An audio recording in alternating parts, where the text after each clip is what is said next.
Yo, what's good, guys? Welcome back to a brand new video. Today we have the way too early 2025 NBA mock draft. It's going to be lottery only because we're not going to be doing 30 right off the gate. We're going to have 14 teams. Obviously, you see the teams in the top left, or not 14 teams. I believe it's going to be, 13 because the Spurs have 2 first-round picks. But, yes, you're going to see the teams in the top left. Obviously, the draft order will not be what it's going to be in real life because we have no idea what's going to happen this season. But it gets a little bit more immersive when you have the team in the top left, so you can kind of see where some of these guys would be going, their fit and stuff like that. But yeah, I'm excited for this. Make sure to like and subscribe. Go into the description and submit your video ideas, and let's get right into it. With the first overall pick, everyone's consensus, we're gonna have Cooper Flagg go to the Brooklyn Nets. Yeah, Cooper Flagg right now playing on Team USA Select, which at 17 years old is insanely impressive. He's probably the most dominant player in this draft class. I mean, physically, he's about 6'9", 6'10", able to create his own shot. Some people have him at 6'8", but I'm not exactly sure where he's going to be at the college level. But yeah, 6'8", 6'9", 6'10", wherever he is, he's able to create his own shot on offense. He's able to rebound, and his defense is definitely something to note as well. But yeah, I expect him to have a big season this year at Duke, and it makes sense. He's number one. Everyone has him at number one. There should be no question. At number two, I'm going to have Ace Bailey to the Washington Wizards. Ace Bailey is one of the best slashers in this draft class. He's able to create a shot off the dribble as well. I like him a lot to the Wizards just to add to that rebuild next to Bilal Coulibaly and obviously Alex Sarr. I'm very excited for Ace Bailey and Dylan Harper next season being able to be two of the main players on Rutgers. So their development is going to be prioritized a lot. So big seasons coming from Ace Bailey and Dylan Harper. Ace Bailey, one of the best defenders in this class as well. Insanely athletic. I bet if you search on YouTube for some Ace Bailey poster compilations, you'll find some because this guy is an athletic freak. So he'd be a great addition for this Washington Wizards rebuild. At 3, we're going to have Nolan Trier. I usually have a couple of my guys in every single draft class, and I think Nolan Trier would be in that in the my guys category for this draft class. Last year, I'd probably say Kel'el Ware for sure. He's my favorite collegiate player last year. Stephon Castle, mostly just because I'm a UConn fan, but I also loved his game a lot. Then lastly, probably Bub Carrington, just because he came out the gates very strong for Pittsburgh with that triple-double. So those 3 guys are probably my guys for last year's draft class. This year, probably Nolan Trier, probably Hugo Gonzalez, I love a lot. And then I guess I'll have to find my last guy. But for Nolan Trier, he's a very talented point guard. He has the size at 6'5". His game is downhill. I mean, you cannot stop him going downhill. Very crafty around the rim, able to pass to teammates as well. You know, his playmaking is definitely something you can't overlook. The 3-point shot, I'm not going to say it's 100% not there, but there's definitely need for improvement. I'm not sure if it's going to be on the form because he kind of looks like he has a 2-motion jump shot or maybe even a hitch in his jump shot. But he's not focusing on that. He's focused on getting downhill, getting to the rim, and doing that, I'd say he's one of the best slashers in this draft class. And if that 3-point shot doesn't improve, there's a chance Nolan Trier can make it slightly competitive for Cooper Flagg for that number 1 overall pick. At 4, I'm going to have VJ Edgecombe. Right now, VJ Edgecombe playing with the Bahamas for the Olympics. I'm not sure if they're eliminated yet from the qualifying round or however that works, but I do know he had some big games to start off. There's definitely a lot of great slashers in this year's draft class, like Ace Bailey, like VJ Edgecombe, like Nolan Trier as well. So hopefully VJ Edgecombe will be able to separate himself from those guys, but it's definitely apparent he wants to go at your head. If you're underneath the rim, he will try to dunk on you. Nikola Vucevic, unfortunately, had to learn that this year. But yeah, Edgecombe, bit undersized for a 2 guard at like 6'4", so maybe you're gonna have to learn some more playmaking abilities. But he's able to create his own shot off the dribble. He's able to slash like insane. He's dunking on everything he sees, and his defense is 100% there as well. I hate to give player comparisons this early into the draft process, but if I had to give them, it might be Anthony Edwards. But it's been so fun watching VJ Edgecombe so far, and I'm excited to see what he can do going to next collegiate season for Baylor. If there's one guy I'd say that could have a big college season from these freshmen in this draft class, it might be VJ Edgecombe. At 5, we have Dylan Harper going to Rutgers. Or excuse me, going to the Portland Trailblazers, but attending Rutgers this season. Him and Ace Bailey, you're going to have very big opportunities this year for Rutgers, being 2 of the main guys. But Dylan Harper, he is your modern day point guard. He has size at 6'6", maybe 6'5", but I call him 6'6". His 3-point shot is one of the best in this draft class, and he's a great pick and roll player as well. Like guys we mentioned before, like Nolan Trier. But really, I think his shot creation is probably the best in this draft class. He's able to create his own shot off of isolation. He's able to go downhill as well. And like I said before, that pick and roll play as the ball handler, Dylan Harper can do that. Also an underrated passer as well. I got a chance to watch him last year at EYBL Peach Jam for the New York Rens. So it's cool to see him there. And it's very obvious that Dylan Harper is going to be able to get some buckets at the next level. At 6, I'm going to have Kamama Lock go to the Chicago Bulls.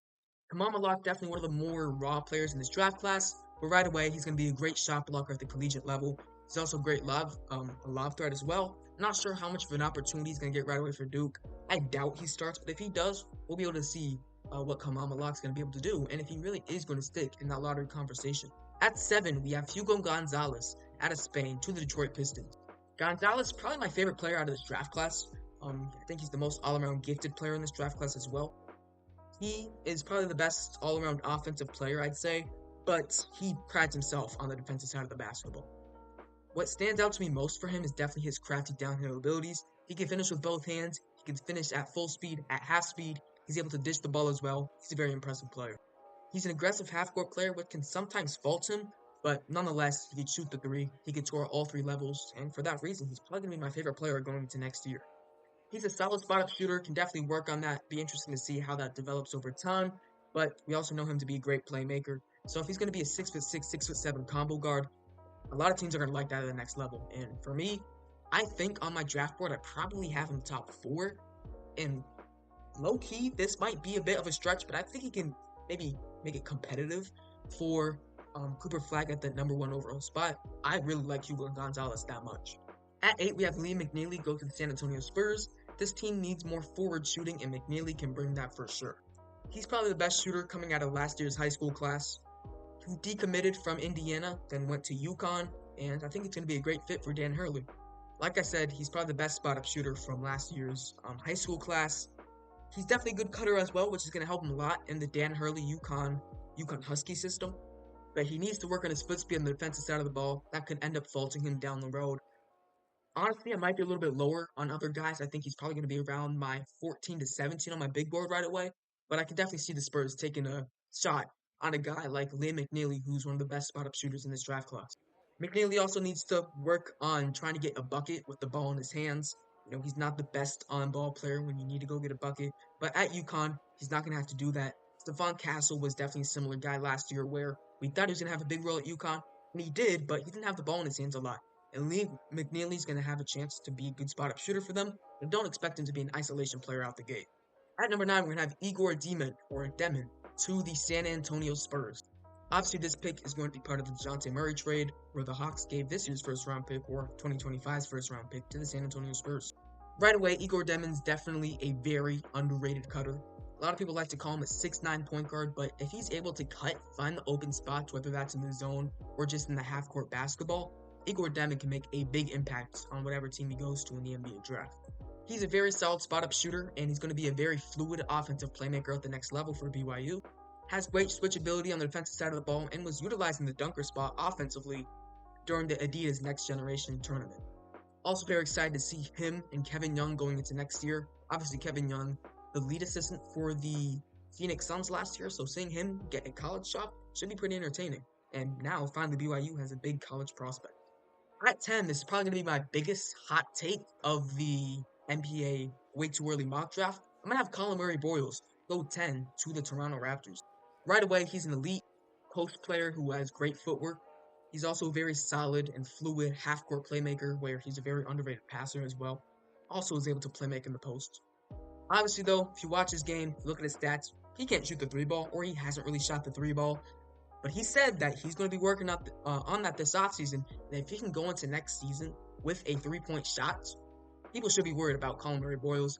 Some people thought he was going to enter the draft this year, be maybe a late first, early second. But going into his second season with South Carolina, with the opportunity to have a bigger role as well, I expect a big season out of Colin Boals. And if he's able to hit that 3-point shot as well, it could be scary.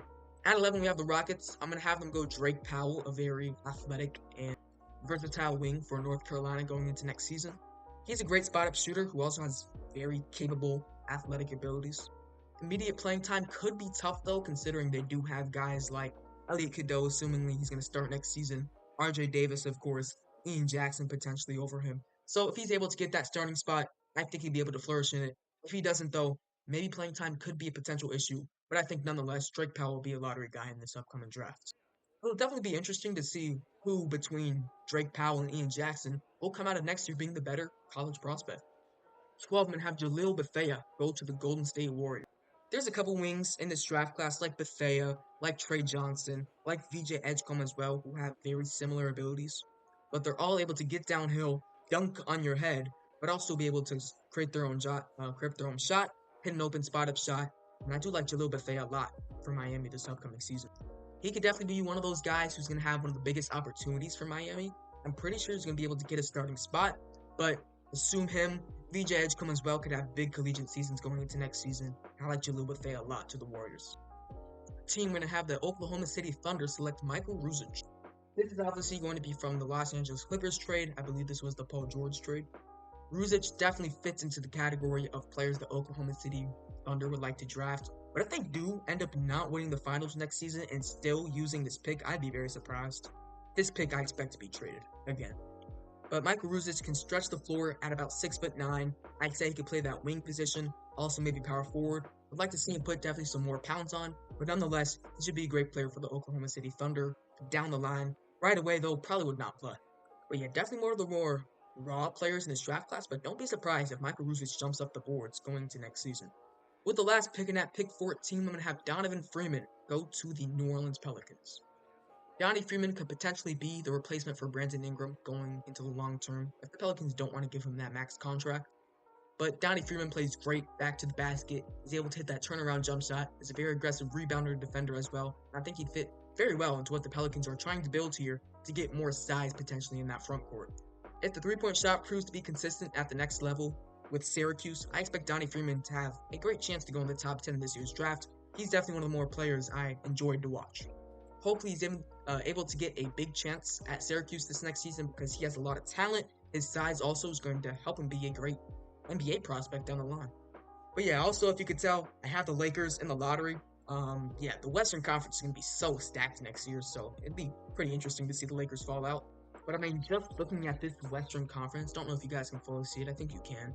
Um, Looking at the teams that made the playoffs this year, also, if you want to go back to my other one, I had the Warriors missing out. I had the Clippers missing out. The Western Conference is going to be stacked next year. Thunder are a lock to make the playoffs next year. Same thing with Nuggets. Same thing with Timberwolves, I think. But Clippers, I think they could fall out. Mavericks, I think they'll be safe for right now. Suns should be safe as well. But the Lakers, they added no talent this offseason, so they could fall out. Pelicans, I assume they're safe after adding DeJounte Murray. Same thing with the Kings and DeMar DeRozan. The Warriors lost Clay. We'll see how they are next season. And the Grizzlies at 13, they're going to be potentially another playoff team for next season.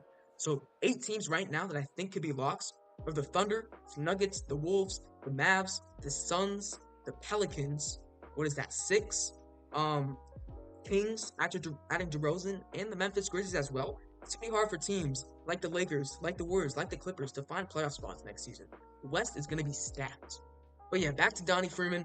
He's gonna be a great collegiate player next year, and I think he'll be great for Syracuse and down the line for the New Orleans Pelicans. That's gonna be it for the way too early mock draft. Hope you guys enjoyed. Make sure to like and subscribe. Go into the description and submit your video ideas, and see you guys next time. Peace.